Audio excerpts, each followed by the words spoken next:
ઘણીવાર આપણને એવું જોવા મળે છે કે અમુક માતા-પિતાનો પ્રેમ જાણે સાચો નહીં પણ કોઈ નાટકનો ભાગ હોય. તો આજે આપણે એવા જ એક ખૂબ જ સંવેદનશીલ વિષય પર વાત કરવાના છીએ. પ્રદર્શનાત્મક પાલનપોષણ.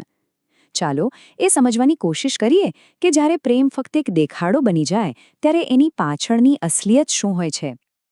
આ વિષયના ઊંડાણમાં ઉતરવા માટે એક વિચાર છે જે કદાચ સાંભળવામાં થોડો કઠોર લાગે, પણ એ ઘણું બધું કહી જાય છે કે તેઓ બાળકોનો ઉપયોગ એક વાર્તાના પાત્રોની જેમ કરે છે.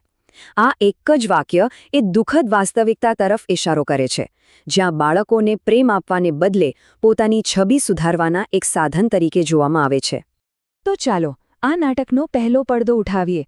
અહીં પાલનપોષણ એ કોઈ સાચો સંબંધ નથી, પણ દુનિયા સામે ભજવાતો એક અભિનય છે.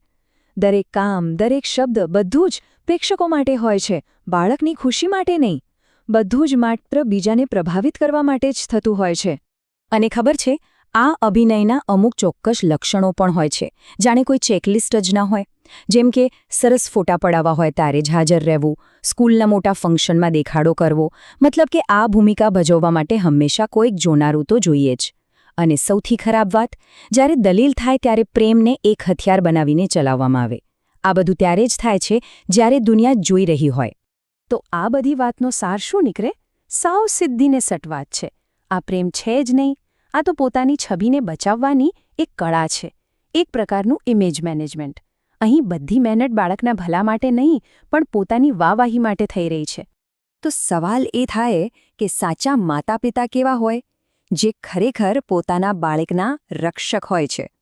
ચાલો હવે આ બંને વચ્ચેનો જે જમીન આસમાનનો તફાવત છે એને સમજીએ.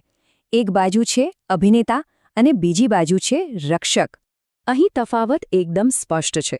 જે પ્રદર્શક છે એને હંમેશા તાળીઓ પાડનારા લોકો જોઈએ, પણ જે રક્ષક છે એને કોઈ સાક્ષીની જરૂર નથી. એમનો પ્રેમ તો બંધ દરવાજા પાછળ પણ એટલો જ સાચો હોય છે. જ્યારે કોઈ બલિદાન આપવાનો સમય આવે ને ત્યારે પ્રદર્શક તો ગાયબ થઈ જાય, પણ રક્ષક ત્યારે જ આગળ આવે જ્યારે સૌથી વધુ જરૂર હોય. એક વ્યક્તિ પ્રેમનો દેખાડો કરે છે, જ્યારે બીજી વ્યક્તિ કોઈ જાતની અપેક્ષા વગર ચૂપચાપ સાંભળે છે અને સાથ નિભાવે છે. પણ સવાલ એ છે તે આવું થાય જ શા માટે? કેમ કોઈ અભિનય કરવાનું પસંદ કરે છે અને કોઈ રક્ષક બનવાનું? આ બંને વચ્ચે એક એવો મૂળભૂત ગુણ છે જે આખી બાજી પલટી નાખે છે, અને એ જ ગુણ છે જે આ પ્રદર્શનને હંમેશા નિષ્ફળ બનાવે છે. અને એ ગુણ છે નિસ્વાર્થતા. આ એક એવી વસ્તુ છે જે નાર્સિસિસ્ટ એટલે કે જે વ્યક્તિ ફક્ત પોતાનામાં જ રાચે છે તે ક્યારેય શીખી જ નથી શકતી. કારણ કે સાચું પાલન પોષણ સ્વાર્થ પર નહીં પણ નિસ્વાર્થતા પર ટકેલું છે. અને એટલે જ આ અભિનયનો પડદો ક્યારેક ને ક્યારેક તો પડે જ છે.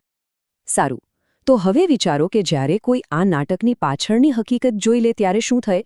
જ્યારે કોઈ સમજી જાય કે આ બધું તો માત્ર દેખાડો છે? આ સવાલ આપણને એ વ્યક્તિના દૃષ્ટિકોણ તરફ લઈ જાય છે જે આ બધું જ સહન કરી રહી છે. અને હવે આપણે આ ચર્ચાના સૌથી મહત્વના અને શક્તિશાળી ભાગ પર આવીએ છીએ.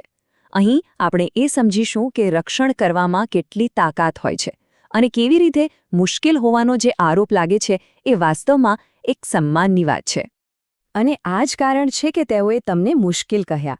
આ એક વાક્યમાં ઘણો ઊંડો અર્થ છુપાયેલો છે.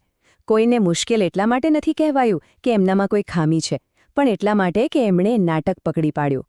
એમણે સત્ય જોઈ લીધું. અને સાચું કહું તો સત્ય હંમેશા દેખાડો કરનારને અસહજ કરી દે છે. કારણ કે એ વાત હંમેશા યાદ રાખવા જેવી છે કે જ્યારે પણ બાળકોને કોઈ એવી વ્યક્તિથી બચાવવામાં આવે છે જે તેમનો ઉપયોગ કરી રહી છે, તો તે કોઈ પણ રીતે ક્રૂરતા નથી. હકીકતમાં એનાથી બિલકુલ ઉલટું, તે સાચા પાલનપોષણનું સૌથી શક્તિશાળી કાર્ય છે. આ કોઈ નબળાઈ નથી, પણ સૌથી મોટી હિંમત અને સાચા પ્રેમનો પુરાવો છે. તો અંતે એક સવાલ છે જેના પર વિચાર કરવો ખૂબ જરૂરી છે. શું પાલનપોષણ એ દુનિયાને બતાવવા માટેનું એક પ્રદર્શન છે કે પછી એક નિસ્વાર્થ વચન? આજના વિશ્લેષણમાં બસ આટલું જ. આભાર.